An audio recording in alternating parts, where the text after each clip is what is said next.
Asini rohama dihamdu dohot damai siang dibata mata dohot siang anakna Tuhan Yesus Kristus. Amin.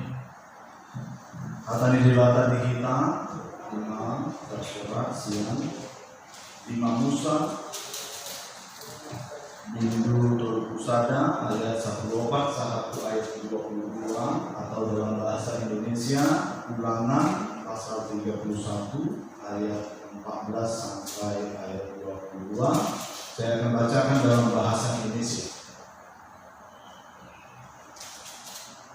Pendahuluan nyanyian Musa. Kemudian berfirmanlah Tuhan kepada Musa, sesungguhnya sudah dekat waktunya bahwa engkau akan mati. Maka panggillah Yosua dan berdirilah bersama-sama dengan dia dalam kemah pertemuan, supaya aku memberi perintah kepadanya.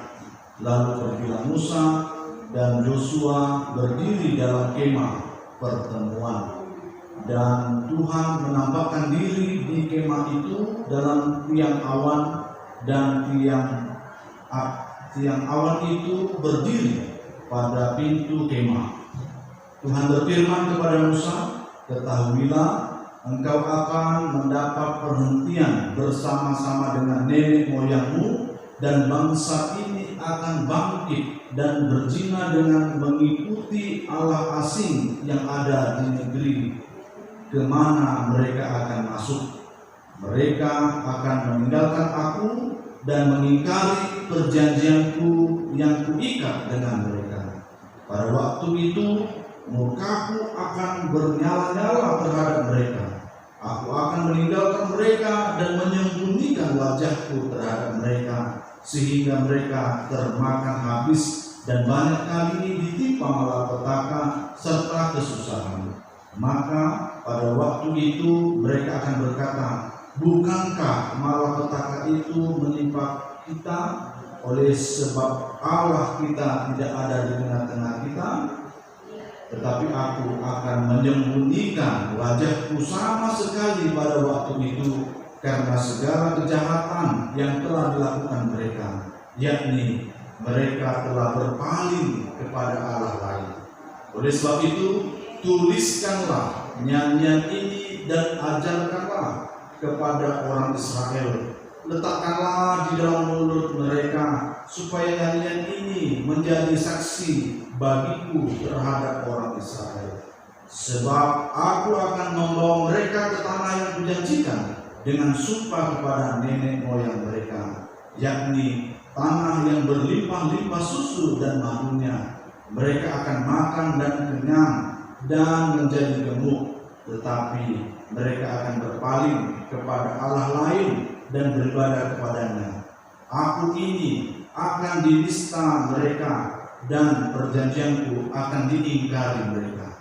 Maka apabila banyak kali mereka ditimpa malapetaka serta kesusahan, maka nyanyian ini akan menjadi kesaksian terhadap mereka, sebab nyanyian ini akan tetap melekat pada bibir keturunan mereka. Sebab aku tahu niat yang dikandung mereka pada hari ini, sebelum aku membawa mereka ke negeri yang dijanjikan dengan sumpah kepada mereka. Maka Musa menuliskan nyanyian ini dan mengajarkannya kepada orang Israel. Demikian firman Tuhan. Bapak Ibu saudara-saudari yang terkasih dalam nama Tuhan Yesus Kristus, firman Tuhan datang kepada Musa, dan luar biasanya firman Tuhan ini berbicara bahwa Musa akan mati. Firman ini hadir dan datang sebelum kematian Musa. Ada kegelisahan Musa untuk meninggalkan dunia ini, bukan karena harta, bukan karena ambisi, dan bukan karena popularitas, tapi karena generasi Israel yang baru tidak mau belajar dari sejarah pemberontakan nenek moyang mereka di padang gurun. Keras kepala, tegar tengkuk bangsanya, merupakan kelemahan terbesar mereka. Selama Musa masih hidup, bangsa Israel berulang kali melawan Allah. Berkali-kali Musa minta pengampunan dari Allah. Tidak heran Musa menegur dan memperingati dengan keras generasi Israel ini agar tidak lupa terhadap Tuhan jika hidup mereka nyaman di tanah perjanjian nantinya. Sebelum Musa menyerahkan kepemimpinannya kepada Yosua, Tuhan sudah memperingatkan mereka berdua bahwa jika Israel menyembah Allah lain, maka mereka akan dihukum dengan dahsyatnya, yaitu yang pertama, murka Allah akan menimpa umatnya dengan berbagai malapetaka dan kesusahan. Yang kedua, Allah menyembunyikan wajahnya kepada bangsa itu. Wah, ini luar biasa. Tuhan meninggalkan mereka ketika bangsa Israel nanti meninggalkan Tuhan. Selanjutnya Allah memerintahkan Musa menuliskan sebuah nyanyian yang menceritakan tentang diri bangsa Israel. Lagu ini wajib dinyanyikan oleh semua orang tanpa memandang usia, golongan, latar belakang sosial dan ekonomi. Tujuannya untuk mengingat identitas mereka sebagai budak di Mesir dan mawas diri atas kecenderungan mendua hati terhadap Allah. Dengan demikian, nyanyian ini dijadikan sebuah alat bukti dan saksi hidup antara Allah dengan bangsa Israel. Itu dituliskan oleh Musa di ayat 22 dan dinyanyikan teksnya itu di pasal 32. Bapak Ibu saudara-saudari yang terkasih dalam nama Tuhan Yesus Kristus, apa yang dapat kita pelajari dari firman Tuhan hari ini? Yang pertama, Tuhan memberitahukan bahwa kematian Musa sudah dekat. Ini merupakan kabar baik bagi seluruh manusia bahwa hidup dan matinya seseorang sudah diketahui oleh Tuhan. Nah, ini kabar baik. Artinya di tangan Tuhan ada kehidupan. Di tangan Tuhan juga Dia mengetahui kapan kita akan pergi meninggalkan dunia. Yang kedua, selama masih hidup haruslah menaati firman Tuhan. Ingatlah Bapak Ibu Saudara sekalian, hidup ini singkat. Sebentar lagi kita akan kembali kepada Sang Pencipta. Maka itu kerjakanlah yang diperintahkan Allah dan jauhilah larangannya. Yang ketiga, Tuhan berinisiatif untuk mengingatkan siapakah manusia itu di hadapan Allah dengan cara memberikan nyanyian sebagai kesaksian hidup manusia.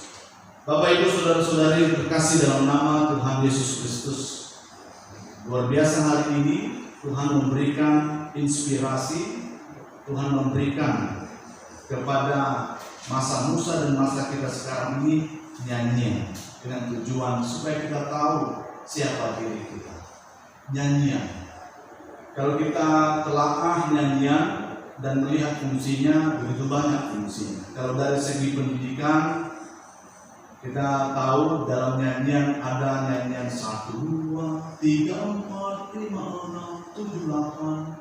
Siapa rajin ke sekolah. Nah, dari nyanyian ini kita sudah diajarkan secara pendidikan ya, sejak kecil 1, 2 ya, angka-angka A, B, C, D, E, F, G dan selanjutnya bahasa Indonesia ya, mempelajari huruf-huruf. Dalam bahasa Inggris juga diajarkan ya, A, B, C, D. Jadi dalam nyanyian ini ada unsur pendidikan. Begitu luar biasa nyanyian ini bagi banyak orang. Maka itu sangat penting nyanyian ini dalam kehidupan. Seorang tokoh gereja bernama Calvert, dia mengatakan bahwa kalau disorot dari hal rohani atau gerejawi, maka gereja yang tidak bernyanyi bukanlah gereja. Artinya ciri khas gereja itu adalah bernyanyi. Bahkan orang non-Kristen juga mengakui bahwa gereja dikenal dengan nyanyiannya. Bapak Ibu saudara sekalian, khususnya kita yang hidup di masa COVID saat ini, marilah kita isi kehidupan kita dengan bernyanyi. Bernyanyi di rumah kita masing-masing, memuji Tuhan dan mengagungkan namanya, ya, mumpung masih di rumah. Setelah itu kita rekam, lalu kita sebarkan secara online di media sosial. Itu menjadi kesaksian bagi banyak orang. Kalaupun ada orang yang mengatakan, wah suaranya tidak bagus, cuekin aja ya. Karena yang penting kita memuji Tuhan. Amin. Kita menyenangkan hati Tuhan. Kalau kita bernyanyi juga dalam kerohanian, menyanyikan lagu-lagu Tuhan melalui buku ini, terkadang ada saja orang yang mengkritik, itu lagu lama, bosan. Yakinlah, walaupun kita nyanyikan buku ini, bagi kita yang hidup, bagi kita yang berada di dalam Tuhan, tidak melihat itu sebagai sesuatu yang berulang-ulang sebagai kebosanan, walaupun sudah ratusan tahun dinyanyikan, tapi itu akan selalu hidup dan menjadi nyanyian baru di dalam kehidupan kita dan generasi kita berikutnya. Kalau kita lihat pengamen saja, ketika dia bernyanyi buku ini, nyanyian rohani, nyanyian kekristenan, bisa dia nyanyikan itu dengan baik seorang pengamen.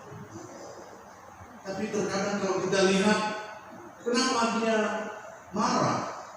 Karena memang ketika bernyanyi itu dengan motivasi materi, ya. Ketika bernyanyi tidak dikasih upah, maka marah-marah. Nah, sebaliknya dengan kita, ubah motivasi kita. Kita bernyanyi bagi Tuhan, mengagungkan namanya dengan motivasi memuji nama Tuhan. Kita dianggap bagus, tidak baik kan suara kita, tapi tetap memuji dan memuliakan nama Tuhan. Ada kuasa di balik puji-pujian. Kita lihat di dalam Alkitab, seorang yang bernama Paulus, ketika dia mengalami pergumulan di penjara, dia melakukan nyanyian pujian kepada Tuhan. Maka apa yang terjadi? Dalam Kisah Para Rasul 16 ayat 25 disaksikan di situ, ketika mereka bernyanyi, Paulus memuji nama Tuhan, maka bergetarlah bumi dan jeruji-jeruji besi penjara terbuka. Ini luar biasa. Mengapa demikian? Mengapa bisa terjadi hal yang dahsyat seperti itu? Karena Tuhan bertahta di atas puji-pujian umatnya. Mazmur 22 ayat 3. Nah, ini luar biasa. Ketika kita memuji nama Tuhan, Tuhan hadir. Maka di masa COVID ini, maka kita perangi kebosanan kita di rumah. Kadang orang merasa begitu, bosan sekali. Tapi kita perangi kebosanan itu di rumah. Dengan sukacita kita memuji nama Tuhan. Mungkin pada saat kita mandi, pada saat membaca buku, bahkan saat memasak. Ketika kita memasak, ya, kami puji dengan riang di Kau Allah yang besar, teng. Sambil bernyanyi, lihatlah, luar biasa masakan kita pasti semakin enak dari biasanya. Karena ada apa? Puji-pujian kepada Tuhan. Oleh karena itu, karena luar biasanya puasa, nyanyian, pujian kepada Tuhan itu, maka mari kita memuji dan memuliakan nama Tuhan. Tapi janganlah nyanyian kita itu hanya berhenti di bibir saja. Namun nyanyian itu biarlah terlihat dari hidup kita yang benar, sehingga menjadi kesaksian Kristus bagi dunia ini.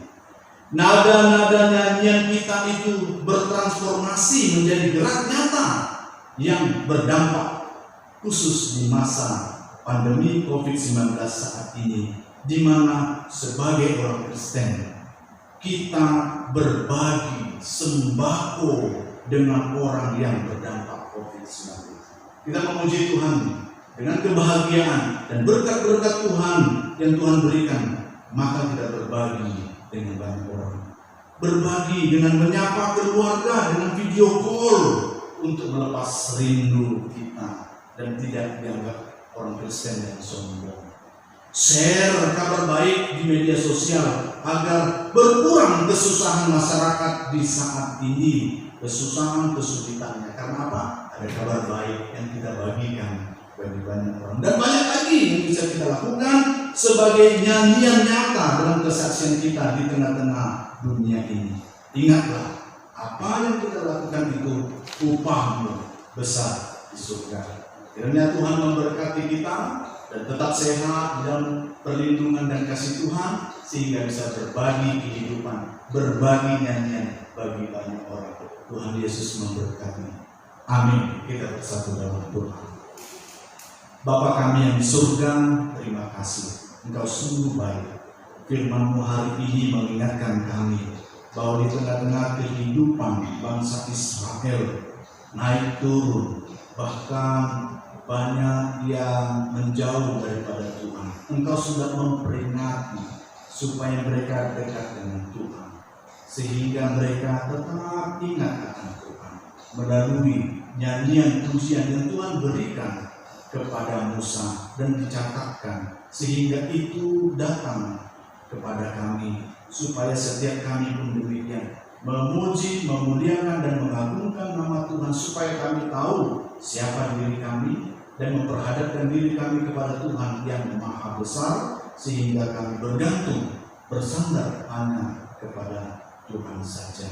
Tuhan, biarlah melalui kehidupan kami juga bernyanyi di tengah-tengah dunia ini dengan aksi nyata, berbagi dengan banyak orang yang membutuhkan, bahkan berbagi firman Tuhan, sehingga sampai ke ujung bumi firman-Mu, sehingga nama Tuhan dipermuliakan. Terima kasih Tuhan, terima kasih.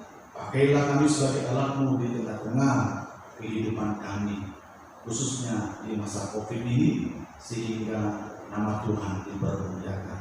Sudah banyak doa-doa kami yang kami sampaikan melalui doa syafaat tadi. Kiranya Tuhan mendengarkan dan mengabulkan tepat pada waktunya. Dalam nama Yesus Kristus kami ucap syukur dan berdoa. Amin.